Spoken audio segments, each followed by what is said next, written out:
केसरड़ा जिला स्तरीय भली टूर्नामेंट तीर्तल ब्लॉक आंबेरी पंचायत केसरड़ा ग्रामस्थित सुदर्शन मठ पड़िया सुदर्शन एथलेटिक एसोसिएशन आनुकूल्य जिला स्तरीय भलीबॉल टूर्नामेंट द्वितीय संस्करण अनुष्ठित हो 6 गोटी दल को आयोजित यह टूर्नामेंट फाइनाल मैच रे पारादीप पोर्ट और तीर्तल भली क्लब मध्य अनुष्ठित होता। पारादीप पोर्ट 2-0 सेट रे विजयी होता।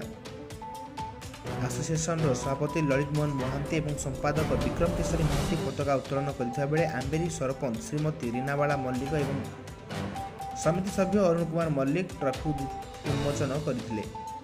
यह टूर्नामेंट रे अंतर्जातीय भलीबॉल रेफरी शाश्वत भारतीय ज्ञानेन्द्र मल्लिक संजय भई और विश्वजित परिड़ा सुंदर खेल परिचालन करथिले। एसोसिएशन समस्त कर्मकर्ता टूर्नामेंट आयोजन में प्रमुख भूमिका ग्रहण करथिले। आगामी दिन में यह टूर्नामेंट आहरी आकर्षणीय हेबो बोली कर्मकर्ता और अतिथि माने दृढ़ोक्ति प्रकाश करथिले। सुचित्रा ओझांक रिपोर्ट सठिक खबर।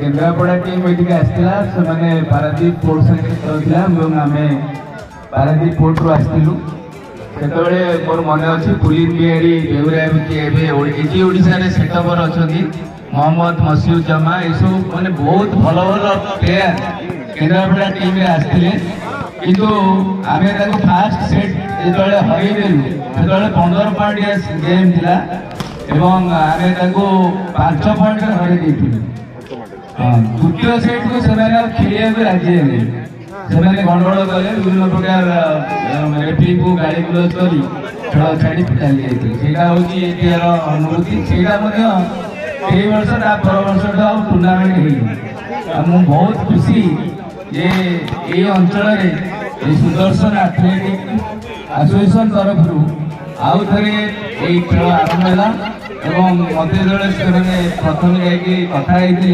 कहली निश्चित भाव में मोर जी पार पर्यटन चेष्टा करी आग को चेष्टा करूर्नामेंट आहरी भल भल टीम आसी खेलतु एवं ये टूर्नामेंट उत्तर उन्नति हो।